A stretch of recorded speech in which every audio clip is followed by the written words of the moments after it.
রাসূল সাল্লাল্লাহু আলাইহি ওয়াসাল্লামের আঙুলের ইশারায় চাঁদ দ্বিখণ্ডিত হওয়ার কোনো প্রমাণ আছে কি? আসসালামু আলাইকুম ওয়া রাহমাতুল্লাহ। প্রিয় দর্শক, আমাদের প্রিয় নবী মুহাম্মদ সাল্লাল্লাহু আলাইহি ওয়াসাল্লাম যখন আল্লাহর পক্ষ থেকে নবুয়ত লাভ করেন, বিভিন্ন মানুষ তার নবুয়তের ডাকে সাড়া দিতে থাকেন, তখন মুশরিক এবং ইহুদিরা তা থামানোর জন্য বিভিন্ন পরিকল্পনা করে। কিন্তু কিছুতেই যখন কাজ হচ্ছিল না, তখন তারা চাঁদকে দ্বিখণ্ডিত করার দাবি করে। তাদের দাবি অনুসারে রাসূল সাল্লাল্লাহু আলাইহি ওয়াসাল্লামকে আল্লাহ তাআলা এই মুজিজা দেখানোর তৌফিক দান করেন। তবে এই নিয়ে বিভিন্ন সময় তৈরি হয়েছে নানা সংশয়, সন্দেহ, তৈরি হয়েছে অবিশ্বাস। তাই আজকে আমরা এ বিষয়ে তথ্যভিত্তিক আলোচনা করব ইনশাআল্লাহ। ইহুদি পণ্ডিতদের বুদ্ধি। সুপ্রিয় দর্শক, মুশরিক এবং ইহুদিরা মিলে নানাভাবে রাসূল সাল্লাল্লাহু আলাইহি ওয়াসাল্লামকে ইসলাম প্রচারে বাধা দিতে চেষ্টা করে। সবকিছুতে ব্যর্থ হয়ে সবশেষে ইহুদি পণ্ডিতরা কুরাইশ নেতাদের একটা বিস্ময়কর কৌশল শিখিয়ে দিল। তারা বলল, মুহাম্মদ জাদুকর কি না যাচাইয়ের একটা প্রকৃষ্ট পন্থা আছে। জাদুর প্রভাব কেবল পৃথিবীতে সীমাবদ্ধ থাকে, আসমানে কোনো প্রতিক্রিয়া হয় না। অতএব তোমরা মুহাম্মদকে বলো সে চাঁদকে দ্বিখণ্ডিত করুক। সম্ভবত হযরত মুসা আলাইহিস সালাম কর্তৃক লাঠির সাহায্যে নদী বিভক্ত হওয়ার মুজিজা থেকেই চন্দ্র দ্বিখণ্ডিত করার চিন্তাটি ইহুদিদের মাথায় এসে থাকবে। অথচ নদী বিভক্ত করার চাইতে চন্দ্র দ্বিখণ্ডিত করা কতই না কঠিন বিষয়, কেননা একটি দুনিয়ার এবং অন্যটি আকাশের। কুরাইশ নেতারা মহা খুশিতে বাগ হয়ে গেল। এবার নির্ঘাত মুহাম্মদ কুপকাত হবে। তারা দল বেঁধে রাসূল সাল্লাল্লাহু আলাইহি ওয়াসাল্লামকে চ্যালেঞ্জ জানাতে প্রস্তুত হল। হিজরতের পূর্বে এক চন্দ্রোজ্জ্বল রাতে মক্কা মুআজ্জামায় আবু জেহেল, ওয়ালিদ ইবনে মুগীরা, আস ইবনে ওয়াইল প্রমুখ কুরাইশ নেতৃবৃন্দ সমবেত হয় এবং রাসূলুল্লাহ সাল্লাল্লাহু আলাইহি ওয়াসাল্লামের কাছে উপস্থিত হল। তারা বলল, আপনি যদি সত্য নবী হয়ে থাকেন তাহলে চাঁদকে দ্বিখণ্ডিত করে দিন। তিনি বললেন, আমি যদি তোমাদের দাবি অনুযায়ী এরূপ করে দিতে পারি তাহলে কি তোমরা ঈমান আনবে? তারা বলল, হ্যাঁ, আমরা ঈমান আনব। রাসূলুল্লাহ সাল্লাল্লাহু আলাইহি ওয়াসাল্লাম আল্লাহর কাছে এরূপ হওয়ার জন্য দোয়া করলেন, অর্থাৎ চাঁদ দ্বিখণ্ডিত হওয়ার জন্য দোয়া করলেন। ওই সময় সেখানে হযরত আলী, আব্দুল্লাহ ইবনে মাসউদ, জুবাইর ইবনে মুতঈম প্রমুখ সাহাবী উপস্থিত ছিলেন। তাছাড়া বহু সাহাবীও উক্ত বিষয়ে হাদিস বর্ণনা করেছেন, যে কারণে হাফেজ ইবনে কাসির রাহমাতুল্লাহি আলাইহি এই সংক্রান্ত হাদিসকে মুতাওয়াতির পর্যায়ভুক্ত করেছেন। কুরাইশ নেতাদের দাবি মোতাবেক আল্লাহর হুকুমে রাসূল সাল্লাল্লাহু আলাইহি ওয়াসাল্লামের উক্ত মুজিজা প্রদর্শিত হল। মুহূর্তের মধ্যে চাঁদ দ্বিখণ্ডিত হয়ে পড়ল। উভয়ের টুকরার মাঝখানে হেরা পর্বত আড়াল হয়ে গেল। পুনরায় দুই টুকরায় এসে আবার যুক্ত হল। এ সময় আল্লাহর রাসূল মিনাতে ছিলেন। ইবনে মাসউদ রাদিয়াল্লাহু তাআলা আনহু কর্তৃক সহিহাইনের বর্ণনা এসেছে, এরপর রাসূল সাল্লাল্লাহু আলাইহি ওয়াসাল্লাম উপস্থিত নেতাদের বললেন, ইশহাদু, তোমরা সাক্ষী থাকো। ইবনে মাসউদ ও ইবনে ওমর রাদিয়াল্লাহু তাআলা আনহু কর্তৃক সহিহ মুসলিমের বর্ণনা এসেছে, ওই সময় আল্লাহকে সাক্ষী রেখে রাসূল সাল্লাল্লাহু আলাইহি ওয়াসাল্লাম বলেন, হে আল্লাহ, আপনি সাক্ষী থাকুন। এতে বোঝা যায় ইবনে মাসউদ রাদিয়াল্লাহু তাআলা আনহুর সাথে ওই সময় ইবনে ওমর রাদিয়াল্লাহু তাআলা আনহু উপস্থিত ছিলেন এবং উভয়ে উক্ত ঘটনার প্রত্যক্ষদর্শী ছিলেন। এই সময় তার বয়স ছিল 13 বছরের মতো। ঘটনাটি হিজরতের 9ম বর্ষে সংঘটিত হয়। উক্ত ঘটনার প্রেক্ষিতে সূরা কামার নাজিল হয়, যার শুরু হলো,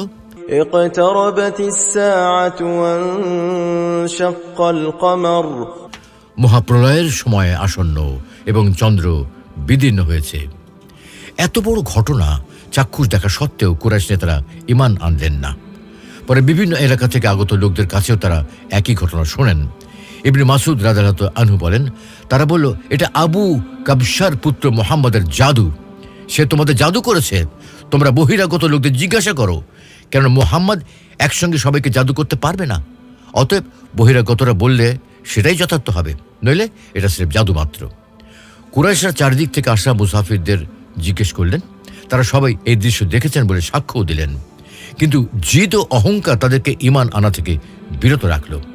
এই প্রসঙ্গে আল্লাহ তাআলা পবিত্র কোরআনে বলছেন, وَإِن يَرَوْا آيَةً يُعْرِضُوا وَيَقُولُوا سِحْرٌ مُسْتَمِرٌّ وَكَذَّبُوا وَاتَّبَعُوا أَهْوَاءَهُمْ وَكُلُّ أَمْرٍ مُسْتَقِرٌّ। তারা যদি কোনো নিদর্শন যেমন চন্দ্র দ্বিখণ্ডিতকরণ দেখে তবুও মুখ ফিরিয়ে নেয় এবং বলে যে এটা তো চলমান জাদু, তারা মিথ্যা আরোপ করে এবং নিজেদের খেয়াল খুশির অনুসরণ করে। অথচ প্রত্যেক কাজের ফলাফল বিচার দিবসে স্থির করা হবে। কিছু প্রচলিত গল্প। সুপ্রিয় দর্শক, রাসূল সাল্লাল্লাহু আলাইহি ওয়াসাল্লামের আঙুলের ইশারায় সত্যি কি চাঁদ দ্বিখণ্ডিত হয়েছিল নাকি হয়নি, এ বিষয়ে বেশ কিছু কথা প্রচলিত আছে। যেমন তারিখে ফিরিস্তা নামক গ্রন্থে রয়েছে, চন্দ্র দ্বিখণ্ডিত হওয়ার এই দৃশ্য ভারতের মালাবারের জনৈক মহারাজা স্বচক্ষে দেখেন এবং তা নিজের রোজনামচায় লিপিবদ্ধ করেন। পরে আরব বণিকদের মুখে ঘটনা শুনে তখনকার রাজা সামেরি উক্ত রোজনামচা বের করেন। তাতে ঘটনার সত্যতা দেখে তিনি মুসলমান হয়ে যান, যদিও সামরিক নেতা ও সমাজ নেতাদের ভয়ে তিনি ইসলাম গোপন রাখেন। অন্য আরেক গ্রন্থ মতে চেরামন পেরুমল উপমহাদেশের সর্বপ্রথম নাগরিক যিনি ইসলাম ধর্ম গ্রহণ করেন এবং মহানবী মুহাম্মদ সাল্লাল্লাহু আলাইহি ওয়াসাল্লামের পবিত্র সহচর্য লাভ করে সাহাবী হওয়ার গৌরব অর্জন করেন। আরেকটি প্রচলিত কথা হলো, চন্দ্রপৃষ্ঠে প্রথম পদার্পণকারী অ্যাপোলো 11 দলের নেতা নেল আর্মস্ট্রং স্বচক্ষে চন্দ্রপৃষ্ঠের বিভক্তি রেখা দেখে বিস্ময়াভিভূত হন এবং এটা দেখে তিনি নাকি পৃথিবীতে এসে ইসলাম গ্রহণ করেছিলেন। কিন্তু মার্কিন প্রশাসনের ভয়ে তিনি একথা কয়েক বছর পরে প্রকাশ করেন বা গোপন রাখেন। বলা বাহুল্য, এই দাবির পক্ষে কোনো তথ্য প্রমাণ পাওয়া যায়নি। আবার অনেকে নাসার সোলার সিস্টেম এক্সপ্লোরেশন রিসার্চের বিজ্ঞানী ব্র্যাড বেলির একটি বিবৃতি ব্যবহার করে বলার চেষ্টা করেন, চাঁদের পৃষ্ঠে টেকটনিক প্লেটের নড়াচড়ায় তৈরি একটি দীর্ঘ খাদের ছবি দেখে বোঝা যায় অতীতে চাঁদকে দুই ভাগে ভাগ হয়ে যাওয়ার আলামত রয়েছে। তবে অন্যরা এই বিষয়ে বলেন, যে ছবিকে চাঁদের দুই ভাগ হয়ে যাওয়ার আলামত হিসেবে উপস্থাপন করা হচ্ছে সেটা আসলে চাঁদের পৃষ্ঠে অবস্থিত রিমা এরিডিউস নামক একটি দীর্ঘ খাদ বা রিলের ছবি। এই ছবি 1969 সালের মে মাসে অ্যাপোলো 10 নামক মহাকাশযানের যাত্রীরা তুলেছিল। বিশেষজ্ঞরা একমত যে চাঁদের পৃষ্ঠে অবস্থিত রিমা এরিডিউস খাদটি দৈর্ঘ্যে প্রায় 300 কিলোমিটার, যা পৃথিবীর পৃষ্ঠের টেকটনিক প্লেটের নড়াচড়ায় তৈরি অন্যান্য খাদের মতোই। নাসার তথ্যানুযায়ী আমরা পূর্ণ চন্দ্র রাতে এর বুকের উপর কালো গর্তের মতো যে দাগটি দেখতে পাই তা মৃত সাগর নামে পরিচিত। এর ব্যাস প্রায় 1000 মাইল।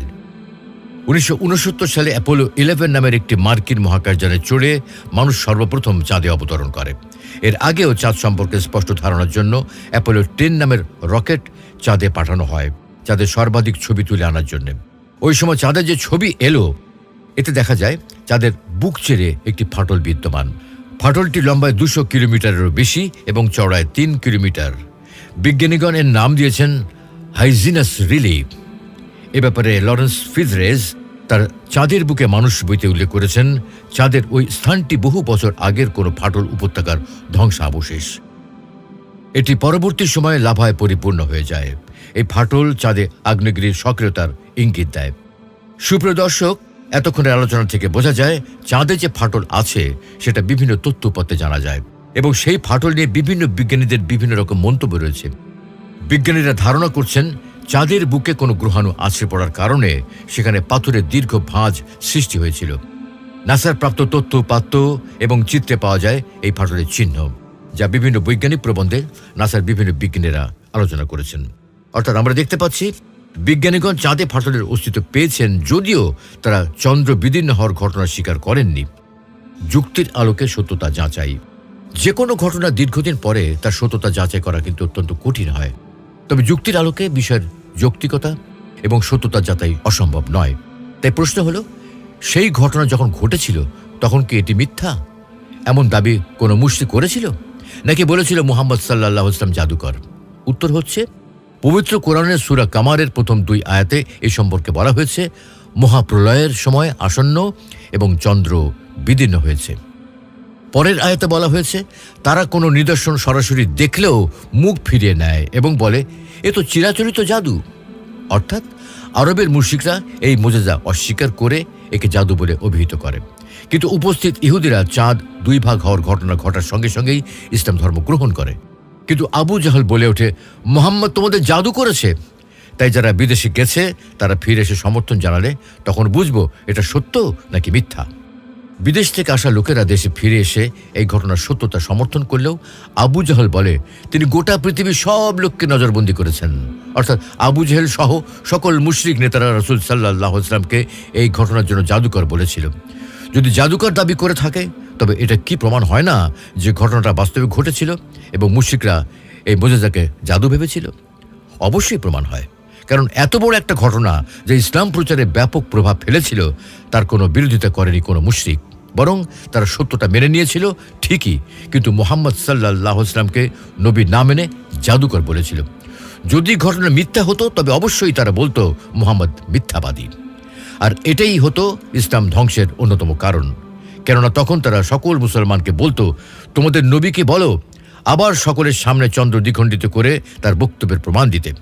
সাহাবারা প্রমাণ চাইতো, প্রমাণ না পেয়ে ইসলাম ত্যাগ করত। প্রশ্ন হচ্ছে, এত বড় সুযোগ মুশরিকরা হাতছাড়া করেছিল বলে আপনার কি মনে হয়? বস্তুত এমন ঘটনা ঘটেছিল বলেই তারা মিথ্যাবাদী না বলে জাদুকর বলেছিল। এরপরেও ঘটনার সত্যতা প্রমাণের আর কোনো প্রমাণ প্রয়োজন পড়ে কি? প্রিয় দর্শক, রাসূল সাল্লাল্লাহু আলাইহি ওয়াসাল্লামের অসংখ্য মুজিজার মধ্যে চন্দ্র দ্বিখণ্ডন একটি অন্যতম গুরুত্বপূর্ণ মুজিজা। কুরাইশ সর্দাররা যখন তার কাছে চন্দ্র দ্বিখণ্ডনের দাবি জানায়, তখন আল্লাহর অনুগ্রহে রাসূল সাল্লাল্লাহু আলাইহি ওয়াসাল্লামের আঙুলের ইশারায় চন্দ্র দ্বিখণ্ডিত হয়ে যায়। সে সময় এই ঘটনার সত্যতা নিয়ে কেউ প্রশ্ন না তুললেও ঘটনার ১৫০০ বছর পর এক শ্রেণীর মানুষ এ নিয়ে প্রশ্ন তুলছে। অথচ চন্দ্র দ্বিখণ্ডিত করা ছাড়াও রাসূল সাল্লাল্লাহু আলাইহি ওয়াসাল্লামের জীবনে বিভিন্ন সময়ে বিভিন্ন মুজিজা প্রদর্শিত হয়েছে, কিন্তু এগুলি ছিল কেবল হঠকারীদের অহংকার চূর্ণ করার জন্য। এর দ্বারা তারা কখনোই হেদায়েত লাভ করেনি, যদিও এর ফলে দিনদারগণের ঈমান বৃদ্ধি পেয়েছে। কারণ এইসব বিষয়ে জানার জন্য কোরআন সুন্নাহর প্রমাণই যথেষ্ট, কোনো ঐতিহাসিক তথ্য বিবরণ বা বৈজ্ঞানিক প্রমাণের প্রয়োজন নেই। তাই আজকে আমরা নির্ভরযোগ্য তথ্যের আলোকে ঘটনা বিশ্লেষণ করে উত্তর খোঁজার চেষ্টা করেছি। আশা করি আপনারাও খুঁজে পেয়েছেন এর সঠিক উত্তর। আল্লাহ রাব্বুল আলামিন আমাদের সকলকে তার উপর এবং তার হাবিব প্রিয় নবী মুহাম্মদ সাল্লাল্লাহু আলাইহি ওয়াসাল্লামের উপর যথাযথভাবে ঈমান আনার তৌফিক দান করুন। আমিন।